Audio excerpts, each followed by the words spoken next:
The best Muslim follows the example of the Prophet, peace be upon him. What are these examples? The example of beauty, the example of kindness, the example of compassion, the example of the duty unto Allah being fulfilled in the best possible way. You know, he was a balance.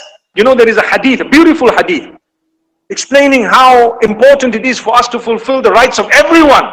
It is a hadith of Abu Darda radiyallahu anhu, where the Prophet sallallahu alayhi wasallam fostered a relationship of brotherhood between him and Salman al-Farisi radiyallahu anhuma.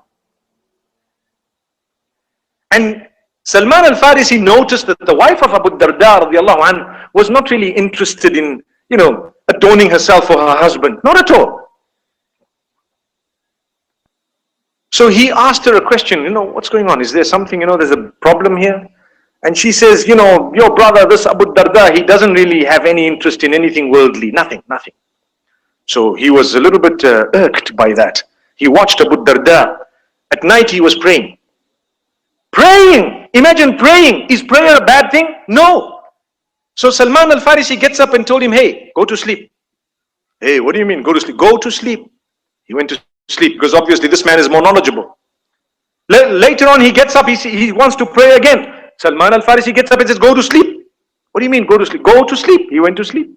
Second, when the last portion of the night was remaining, he says, hey, get up, now you can pray. So he was perplexed. He was wondering, what's going on here?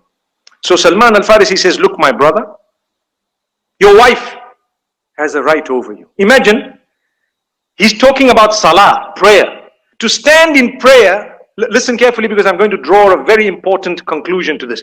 To stand in prayer, he's standing in prayer. He's not doing anything bad. It's something really brilliant. It's a plug-in with Allah. It's the most important way of plugging in with your maker, okay? So he's standing in prayer and he's being told, no, your wife comes first. Allahu Akbar. This is voluntary prayer. It's not got to do with farad, right? We're not talking here of that which is compulsory. No, you have a right that you need to fulfill with us, wallahi. It's not salah. We ignore our wives, our family members, our children just because we're sitting at a coffee shop.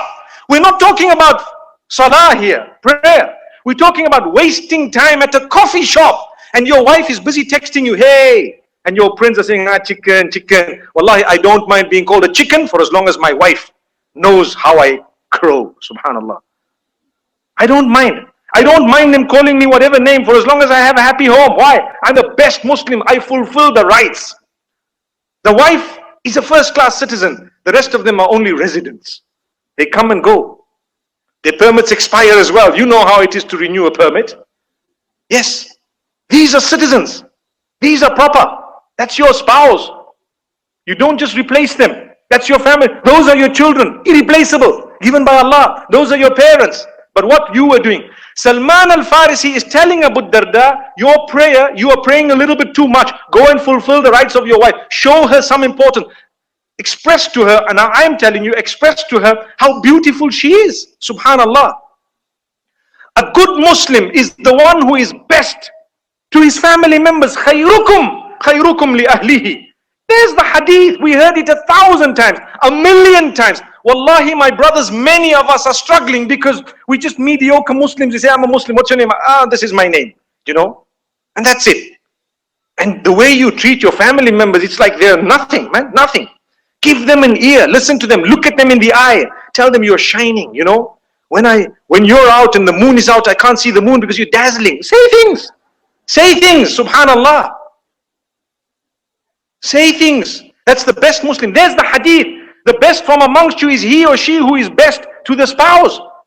Some of us are so weak, so weak. Someone was asking me recently about Valentine's Day, okay? So what happened? I said, as a best Muslim, every day for me is a day of love. I'm in love. With who? With my spouse, with my family members. Every day I tell them so many times, I love you. I message them. On WhatsApp you have a heart. You make use of it. Please, to the right people. That heart blows up and suddenly starts pumping. Have you seen it? On WhatsApp, they're helping you. It's something romantic. Send it to the right people. And not only one day in the year, every day. That's your spouse. That's your family. Tell them how beautiful they are. Not like the woman who asks her husband, what are you going to give me for Valentine's? He says, what do you want for Valentine's? So she says, I just want one ring. I just want one ring. So he says, on the landline or mobile? May Allah forgive us. May Allah forgive us. If this is the attitude we have, that you only want to express love on one day, you can't be a best Muslim. A best Muslim, every day you get up in the morning, you thank Allah for giving you a husband. There are so many people crying to get married. May Allah make it easy for you to get married, men and women. May Allah grant you spouses who will be the coolness of your eyes. And you have a spouse, but we're fighting over what? Petties. He didn't buy me the Chanel handbag that I wanted.